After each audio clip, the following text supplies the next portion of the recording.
Hi boys and girls.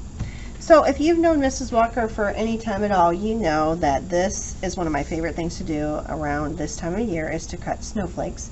And this is one that I did just to practice up. I'm going to model for you how to do it in case you want to try this today. First of all, you need a piece of paper, and this just happens to be the paper that's in the free draw basket. So it doesn't matter though, because we're going to cut those edges off. So start by folding it in half, then fold it in half again.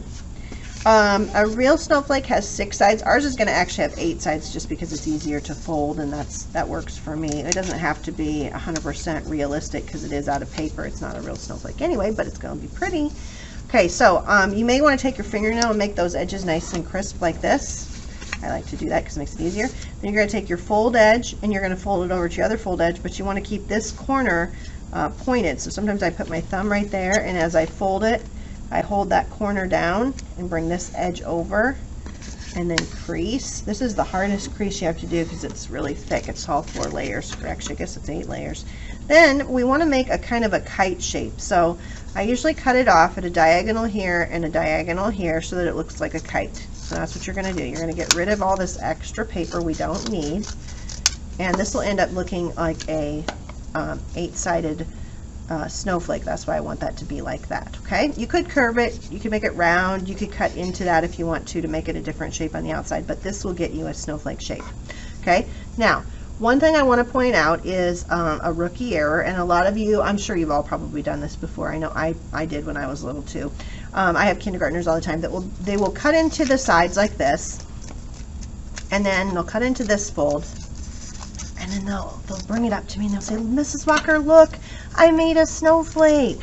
Okay, well, did they really make a snowflake here, or did they just make a piece of paper with some slits cut in it? Yep, you're right. They made a piece of paper with some slits cut in it. There is no snowflakey look. If you look, there's no paper missing out of this one.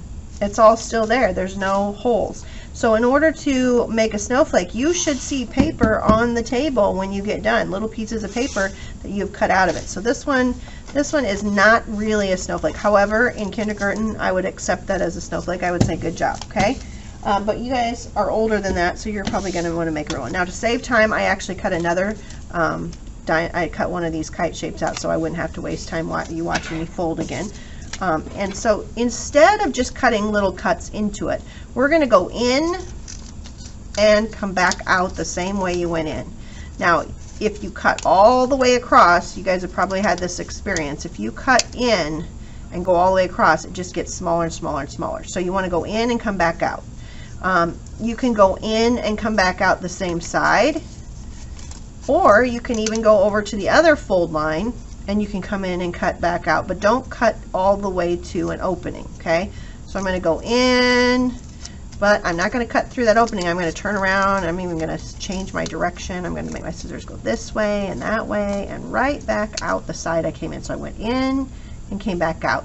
Each time, you can even come all the way up in the middle if you want to, like this, but you want to make sure that you go back out the way you came. Okay, in, out, in, and I'm going to try to turn this. Ooh, that got really close there. Be careful, whatever you do.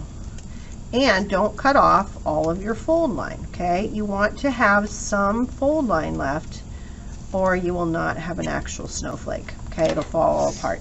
The last thing Mrs. Walker always likes to do, this is just something I like to do, you don't have to. I like to cut a little diamond shape out of the tip here. It kind of ends up making it kind of a little star in the center, so I usually cut this little diamond out of the tip. All right, last but not least, we're going to find out what this looks like. So I still have fold, fold, fold, fold, fold, fold, fold, fold, fold. I didn't cut all my fold off. I just left some. I'm going to open it up. Oh, there's a heart right there at the beginning. This is my favorite part. I love seeing what it turns out like. And there we go. Oh, I can see kind of like a cross in there. Now, when you're all done, you can put your name on that if you want, probably right on the edge. But also, these scraps should not be left on the table, and we don't want to find them on the floor. So use your hand and make it into like a little dustpan. Sweep these into a pile. into your hand and make sure you get all those thrown away. If you accidentally dump them on the floor, then get a dustpan and sweep them up, okay? Happy snowflake cutting!